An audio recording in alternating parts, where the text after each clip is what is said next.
तो नाज़रीन, बुलेटिन का आगाज इस वक्त की बड़ी खबर के साथ करेंगे। मुंबई में बम रखे जाने की खबर झूठी निकली।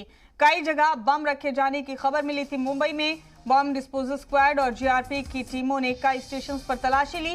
बाद में बम रखे जाने की खबर झूठी निकली।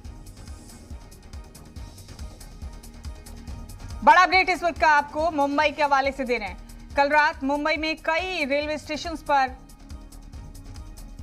बम रखे जाने की इत्तला पुलिस को मिली थी। इसके बाद बम डिस्पोजल स्क्वाड और जीआरपी की टीम मौके पर पहुंची। कई जगह तलाशी ली गई, लेकिन बम रखे जाने की खबर झूठी निकली।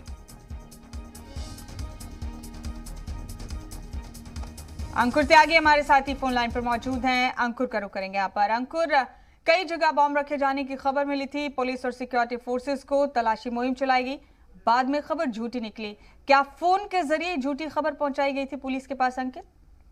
रात के तकरीबन कल रात को 9:45 पर एक अनजान शख्स का कंट्रोल रूम में फोन आया था। उसके बाद जीआरपी और बॉम्ब स्क्वाड की टीमों को अलर्ट किया गया और जितनी भी जो जगह उन्होंने बताई थी सीएसटी स्टेशन के अलावा कई सारी जो दूसरी लोकेशन थी जहां पर बम होने की अफवाह दी गई थी। तकरीबन 3 से 4 घंटे पूरा सर्च ऑपरेशन चलाया गया। जब कुछ नहीं मिला, जब कुछ जैसे क्लियरेंस हो गया, उसके बाद पुलिस ने कहा कि ये हॉक्स कॉल था। लेकिन अब जांच बाकी हो रही है, शख्स कौन था और इसने ऐसा हॉक्स कॉल क्यों दिया।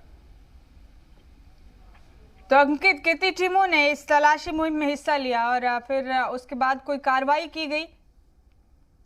देखिए, जीआरपी की टीम तो लगी ही हुई थी इस पूरे के पूरे सर्च ऑपरेशन में।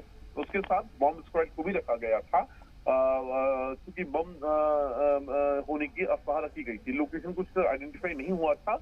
एक रैंडम सीएसटी स्टेशन उसके आसपास के इलाकों में रखने की बात की गई थी।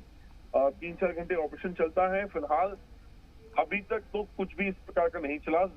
रात के टाइम भी पुलिस ने और जीआरपी ने और बॉम्ब स्क्वाड ने मिलकर 3 से 4 घंटे ऑपरेशन किया था। अब फिलहाल उस कॉल को आइडेंटिफाई किया जा रहा है। ये कॉल किसने किया था, कहां से किया गया है, और जब वो शख्स ट्रेस हो जाएगा तो उसके बाद उसके करने की वजह को आइडेंटिफाई किया जाएगा। शुक्रिया अंकुर, आपका हमारे साथ जुड़ने के लिए। इस खबर पर बहुत बहुत शुक्रिया।